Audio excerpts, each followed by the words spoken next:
Hello बच्चों। आपका स्वागत है स्क्वायर क्लासेस के आपके ओजेईटी क्लास में, जिसमें हम पढ़ेंगे बच्चों द का प्रयोग। किसका प्रयोग बच्चों? द का प्रयोग। हम समझेंगे बच्चों द का प्रयोग, कहाँ पे हमको द का प्रयोग करना है, कहाँ पे द का प्रयोग नहीं करना है। अगर ट्रांसलेशन में सबसे हार्ड टॉपिक है तो वो द का प्रयोग ही है, जिसको हम आसानी से 2-3 मिनट में ही खत्म कर देंगे। आपके इसको बनाने के लिए बच्चों, आपको द का प्रयोग समझने के लिए मुश्किल से 3 टॉपिक को अच्छे से समझ जाइए। आपको द का प्रयोग बिल्कुल आसानी से समझ में आ जाएगा। पहला टॉपिक देखिए बच्चों, क्या है? सिंगुलर कॉमन नाउन के पहले द का प्रयोग होता है। किसके पहले द का प्रयोग होता है? सिंगुलर कॉमन नाउन मतलब जाति वाचक संज्ञा, और सिंगुलर दिया हुआ है मतलब क्या हो गया इसका? एक वचन। क्या हो गया? एक वचन। जब बात किसी एक चीज का हो रहा हो, किसका चीज का हो रहा हो? एक चीज का हो रहा हो, वहां पर हम जो है द का प्रयोग करते हैं। जैसे एग्जाम्पल को हम लेते हैं बच्चों, गाय दूध देती है। क्या लिखा हुआ है बच्चों? गाय दूध देती है। तो गाय का बात हो रहा है, तो यहाँ पे सबसे पहले देखिए, जब जातिवाचक संज्ञा बोल रहा है तो जातिवाचक संज्ञा क्या होता है बच्चों? जातिवाचक संज्ञा होता है जब किसी संज्ञा से पूरे जाति का बोध हो रहा हो, तो वहां पे हम जातिवाचक संज्ञा का प्रयोग करते हैं। तो गाय कौन सा संज्ञा हो गया? जातिवाचक संज्ञा हो गया। उसके बाद एक वचन, गाय है तो एक वचन है। अगर गाय रहता तो क्या हो जाता? बहुवचन होता। तो वहां पे द का प्रयोग नहीं होगा। एग्जाम्पल में समझ जाएंगे आप। तो इसके लिए जो है परफेक्ट सूट बैठता है, कौन सा?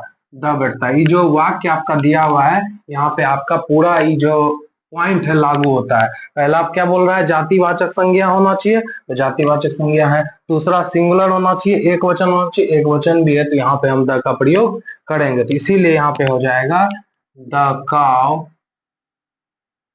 Gives milk. ठीक है। अब अगर यहाँ पे जातिवाचक संज्ञा तो हो लेकिन बहुवचन हो, तो वहां पे द का प्रयोग नहीं होता है। जैसे हम एग्जांपल ले लेते हैं बच्चों, गाय दूध देती है। गाय दूध देती है, ये लिखा हुआ है। आपका जातिवाचक संज्ञा तो है, क्योंकि गाय का बात हो रहा है, गाय पूरा जाति का बोध कराता है, तो जातिवाचक संज्ञा है। लेकिन यहाँ पे गाय है, क्या है? गाय है। तो गाय मतलब हो गया कि बहुवचन है, एक से ज्यादा गाय का बात हो रहा है। यहाँ पे द का प्रयोग बिल्कुल नहीं होगा। यहाँ पे सिंपल हो जाएगा, काउज गिव्स मिल्क। ठीक है, बस यहाँ ऐसा लग गया, द का प्रयोग नहीं होगा। तो पहला पॉइंट आपका यही था, ये अच्छे ढंग से समझ गए। अब दूसरा पॉइंट देखिए क्या दिया हुआ है। प्रॉपर नाउन मतलब व्यक्तिवाचक संज्ञा प्लस जिसे हम गिन नहीं सकते हैं, इसके साथ द का प्रयोग नहीं होता है।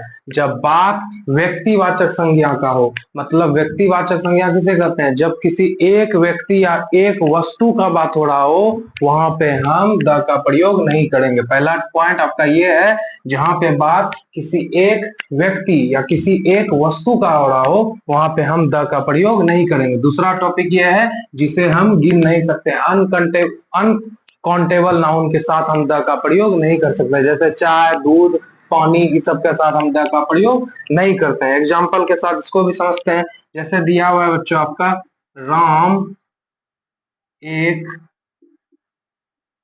लड़का है। पहला हम इसको समझते हैं, राम एक लड़का है। तो राम कौन सा नाउन हो गया बच्चों? प्रॉपर नाउन हो गया, क्योंकि एक व्यक्ति या एक वस्तु का बात हो रहा हो कि राम एक ही को व्यक्ति है ना, तो यहाँ पे द का प्रयोग नहीं होगा। यहाँ पे सिंपल बन जाएगा, राम इज ए बॉय।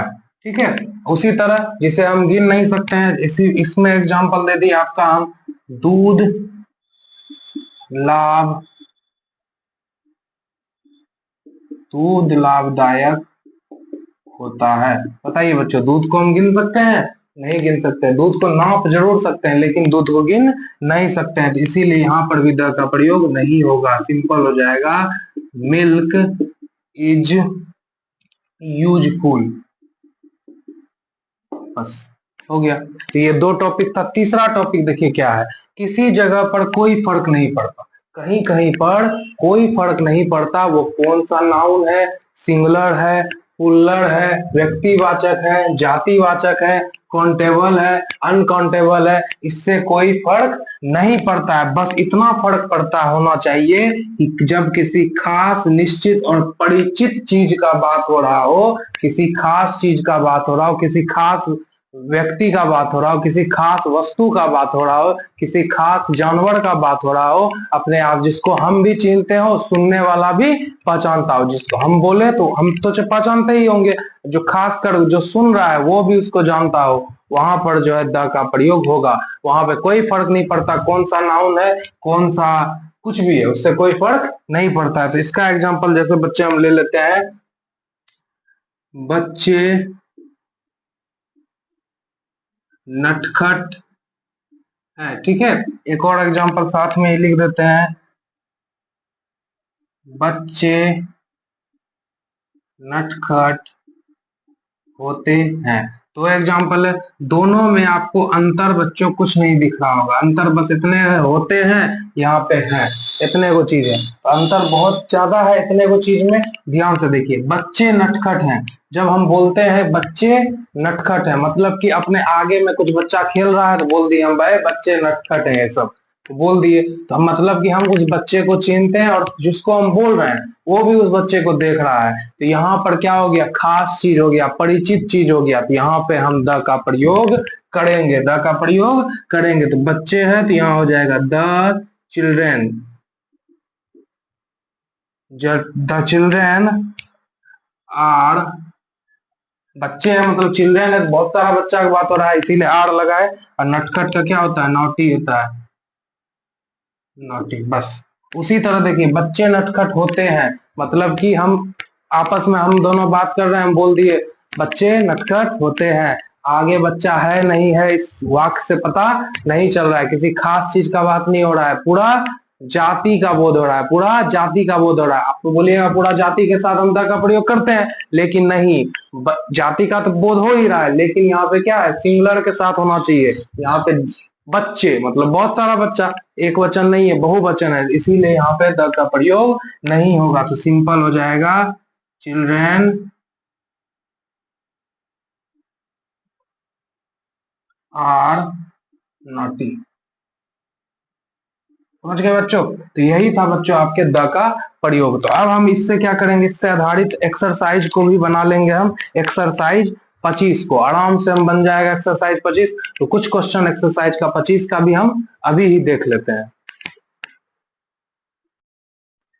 तो चलिए बच्चों, एक्सरसाइज 25 के कुछ क्वेश्चन को करते हैं। जैसे दिया हुआ है पहला बच्चों, घोड़ा उपयोगी होता है, तो आप देख के बताइए बच्चों इसमें द का प्रयोग होगा या नहीं होगा। देखिए क्या दिया हुआ है, घोड़ा उपयोगी होता है। तो घोड़ा सबसे पहले क्या है, घोड़ा क्या है, घोड़ा एक जातिवाचक संज्ञा है, मतलब सिंगुलर कॉमन नाउन है। सिंगुलर कॉमन नाउन नहीं है, कॉमन नाउन है, घोड़ा क्या है, कॉमन नाउन है। तो लेकिन एक घोड़ा है, कितना घोड़ा है, एक घोड़ा है, तो घोड़ा उपयोगी होता है, एक के घोड़ा का बात हो रहा है, इसीलिए एक तो है सिंगुलर भी है, ऊपर से कॉमन नाउन भी है, तो यहाँ पे द का प्रयोग आसानी से होगा। तो हम सिंपल लिख लेंगे, द हॉर्स,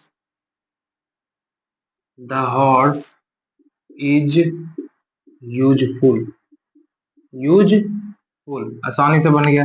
दूसरा को देखिए बच्चों अच्छे से, और देखिए कि इसमें द का प्रयोग होगा या नहीं होगा। तो यहाँ पे देखिए क्या दिया हुआ है, दूध लाभदायक होता है। दूध क्या है, अनकाउंटेबल नाउन है, इसको हम गिन नहीं सकते हैं, और जिसको हम गिन नहीं सकते वहां पे द का प्रयोग नहीं होता है, तो इसीलिए इसमें द का प्रयोग नहीं होगा। सिंपल हो जाएगा, मिल्क इज यूज फुल, ठीक है। तीसरा दिया हुआ है, गाय एक चौपाया जानवर है। तो गाय क्या है, गाय क्या है, कॉमन नाउन है, और ऊपर से एक ही गाय का बात हो रहा है, सिंगुलर है, इसीलिए यहाँ पर भी द का प्रयोग बिल्कुल आसानी से होगा। तो हम लिखेंगे द काउ इज, एक है ना, तो यहाँ पे क्या हो जाएगा, ए चौपाया जानवर मतलब 4th फुट, यहाँ पे चौपाया जानवर का बच्चा होता है, हाँ 4th footed, you are 4th footed, और जानवर का हो गया आपका एनिमल, ठीक है। गाय एक चौपाया जानवर, the cow is a 4th footed animal. उसके बाद दिया हुआ है बच्चों, घोड़े उपयोगी होते हैं। घोड़े क्या है, कॉमन नाउन है, मतलब कि जातिवाचक, एक जाति का बोध हो रहा है, लेकिन सिंगुलर के साथ होता है द का प्रयोग, प्लुरल के साथ नहीं होता है। घोड़े है ना, तो यहाँ पे द का प्रयोग नहीं होगा, सिंपल होगा हॉर्सेस। हॉर्सेस बहुत सारा घोड़ा है इसीलिए आर लग जाएगा। उपयोगी का क्या होता है, यूजफुल होता है। बस हो गया। उसी तरह शहद मीठा होता है, तो शहद क्या है, अनकंटेबल नाउन है, इसको हम गिन नहीं सकते, इसीलिए इसके साथ विदा का प्रयोग नहीं होगा, सिंपल होगा honey is sweet. Honey is बच्चों स्वीट। उसके बाद गाय नेक होती है, गाय नेक होती है, गाय क्या है, कॉमन नाउन है, लेकिन सिंगुलर नहीं है, पुल्लर है, गाय है, तो यहाँ पे इसीलिए यहाँ पर विदा का प्रयोग नहीं होगा। काउज आर नेक का क्या होता है बच्चों, जेंटल होता है ना, बस हो गया। यही था बच्चों आपका एक्सरसाइज 25। और इसके बाद है बच्चों एक्सरसाइज 26, वो भी आपसे आराम से बन जाएगा। 27 जो है ये भी बन ही जाएगा आपसे, पूरा एक्सरसाइज बन जाएगा आराम से। ठीक है, तो बस निगेटिव सेंटेंस और इंट्रोगेटिव सेंटेंस वाला है, अच्छे ढंग से बन जाएगा आपसे। तो वीडियो अच्छा लगा हो तो बच्चों चैनल को सब्सक्राइब करें, लाइक करें, शेयर करें अपने दोस्तों के साथ, जरूर से जरूर व्हाट्सएप पे भेजें। धन्यवाद।